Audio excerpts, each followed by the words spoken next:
السلام علیکم ورحمۃ اللہ وبرکاتہ۔ قرآن کریم کی نگاہ میں قوموں کے زوال کی وجوہات کے حوالے سے چوتھی وجہ اخلاقی تباہی اور فساد ہے۔ جو معاشرہ بھی اخلاقی طور پر تباہ و برباد ہو جاتا ہے وہ معاشرہ ہر حوالے سے تباہ ہو جاتا ہے۔ اس معاشرے کا اقتصاد بھی برباد ہو جاتا ہے، اس معاشرے کی سیاست بھی نابود ہو جاتی ہے، اور اس معاشرے کی ہر چیز تباہ و برباد ہو جاتا ہے کہ جس معاشرے کے اندر اخلاقی فساد، اخلاقی تباہی آ جائے۔ آپ دیکھیں قرآن مجید نے بھی بارہا مختلف اقوام کی تباہی کی وجوہات میں سے ایک وجہ اخلاقی تباہی کو بیان کیا ہے۔ قوم لوط کی تباہی کی وجوہات میں سے ایک وجہ کیا تھی؟ اخلاقی تباہی تھی، اخلاقی گراوٹ تھی، اخلاقی پستی تھی کہ جس کی وجہ سے وہ قوم نابود ہو گئی۔ اگر آپ کلی طور پر اگر کسی قوم یا کسی شخص کے اخلاقی تباہی کی وجوہات اور اس کے عوامل کو اگر ڈھونڈنا چاہیں تو دو بنیادی عوامل میں آپ اس کو تقسیم کر سکتے ہیں۔ جتنے عوامل ہیں ان کو دو گروہوں میں تقسیم کر سکتے ہیں۔ ایک داخلی عوامل ہیں۔ داخلی عوامل میں کیا ہے کہ انسان دنیا پرست ہو جائے، تو دنیا کی لالچ اور دنیا کی محبت میں انسان ہر گری ہوئی حرکت کرنے کے لیے تیار ہو جاتا ہے، ہر پست اقدام اٹھانے کے لیے تیار ہو جاتا ہے۔ اور اگر دوسری وجہ ہوائے نفس کا، خواہشات نفس کا شکار ہو جائے، انسان اپنی انا کے سامنے تسلیم ہو جائے، اپنے عقل کے سامنے تسلیم نہ ہو بلکہ عقل کو نفس کے سامنے تسلیم کر لے، تو پھر وہ نفس، وہ ہوائے نفس، وہ خواہشات نفس انسان کو ہر برائی کی طرف لے کر جاتی ہیں۔ ہر برے سے برا اقدام کرنے پر انسان آمادہ ہو جاتا ہے اس نفسی خواہشات کو، نفسانی خواہشات کو پورا کرنے کے لیے۔ یہ داخل انسان کے اندر سے یہ وجوہات بنتی ہیں کہ انسانی معاشرے کے اندر لوگ برے اخلاق کے حامل ہو جائیں۔ کچھ عوامل بیرونی عوامل ہوتے ہیں، خارجی عوامل ہوتے ہیں کہ جو انسان کی ذات سے مربوط نہیں ہیں لیکن اس کے معاشرے اور اس کے اطراف سے مربوط ہیں۔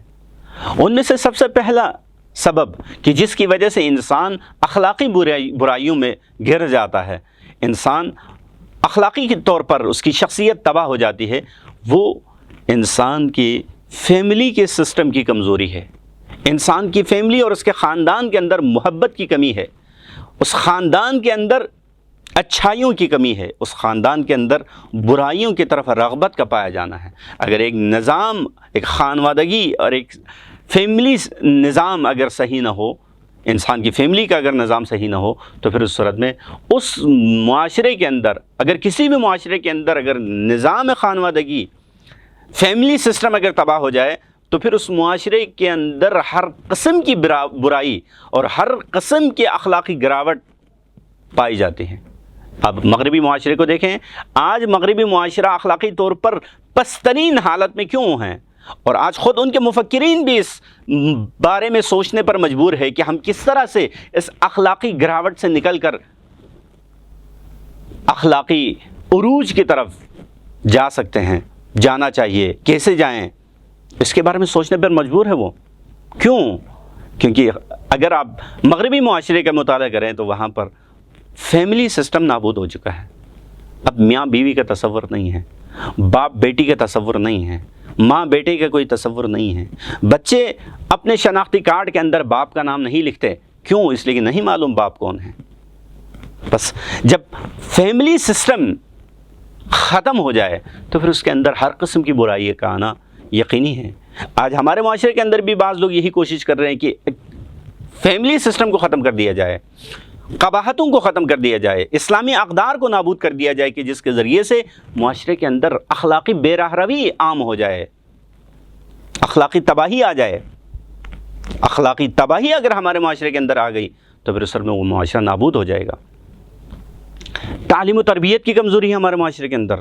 نظام تعلیم کتنا کمزور ہے ہمارا، نظام تعلیم کتنا بچوں کو ہمارا اخلاقی برائیوں سے دور کرتا ہے۔ نظام تعلیم الٹا عمل کرتا ہے ہمارے معاشرے کے اندر۔ اسکول اس لیے کھولا جاتا ہے تاکہ اخلاقی بے راہ روی کو عام کیا جائے. نظام اس لیے بنایا جاتا ہے تعلیمی کہ اخلاقی بے راہ روی کو عام کیا جائے. اس کے علاوہ اب دیکھیں حکومتوں کا کردار اس کے اندر بہت مہم ہے. حکومتوں کی کمزوری کی وجہ سے، حکومتوں کی بے توجہی کی وجہ سے، مثلاً ان کے لیے مہم نہیں کہ معاشرے کے اندر برائیاں عام ہو رہی ہے، اخلاقی گراوٹیں آ رہی ہے، اخلاقی پستیاں آ رہی ہیں، انہیں کوئی فرق نہیں پڑتا. لہٰذا اس وجہ سے بھی معاشرے کے اندر اخلاقی برائیاں عام ہو رہی ہے. اور ایک اور وجہ وہ ثقافتی الغار ہے کہ جو مغربی ممالک کی طرف سے ہمارے ممالک کے اندر، اسلامی ممالک کے اندر انجام دیا جاتا ہے. وہ اپنی ثقافت کو اور اپنے اس گندے کلچر کو ہمارے معاشرے کے اندر عام کرنا چاہتے ہیں. لہٰذا ہر طرف سے سوشل میڈیا کے ذریعے سے، الیکٹرانک میڈیا کے ذریعے سے، پرنٹ میڈیا کے ذریعے سے، مختلف حوالے سے یہ لوگ کوشش کرتے ہیں تاکہ اس مغربی ثقافت کو ہمارے معاشرے کے اندر عام کیا جائے. یہ واقعاً شیطانی سازشیں ہیں کہ جس کے ذریعے سے ایک معاشرے کو تباہی اور نابودی کی طرف لے کر جا سکتے ہیں. ایک اور وجہ وہ یہ ہے کہ ہمارے معاشرے کے اندر جوانوں کی ضرورتوں کے اوپر توجہ نہیں دی جاتی. ایک جوان کو جوانی کی عمر میں کس چیز کی ضرورت ہے؟ تعلیم کے حوالے سے، شہوات کے حوالے سے، کھانے پینے کے حوالے سے، اس کے روزمرہ کی ضرورتوں کے حوالے سے، ہر حوالے سے روحانی اور مادی دونوں ضرورتوں کا لحاظ نہیں کیا جاتا. ہم اگر جوانوں کے روحانی اور مادی ضرورتوں کو مہیا کرے تو پھر معاشرے کے اندر جوان کبھی بھی برائی کی طرف نہیں جائیں گے. جوان کبھی بھی خود سے چاہ کر اخلاقی تباہی کی طرف نہیں جائیں گے، اخلاقی گراوٹ کی طرف نہیں جائیں گے. بس ہمیں جوانوں کی ضرورتوں کو پورے کرنے کی ضرورت ہے، جوان کی روحانی اور مادی ضرورتوں کو پورا کرنے کی ضرورت ہے. جب معاشرے کے اندر اخلاقی برائیاں عام ہو جاتی ہے تو پھر اس کے منفی اثرات کتنے ہیں؟ آپ اس کے منفی اثرات کو دیکھیں.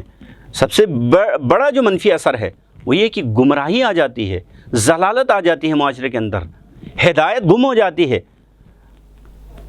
خداوند عالم نے فرمایا کہ وَلَا تَتَّبِعُ الْهَوَىٰ فَيُضِلُّكَ عَنْ سَبِيلِ اللَّهِ. ہوائے نفس کی پیروی نہ کرو.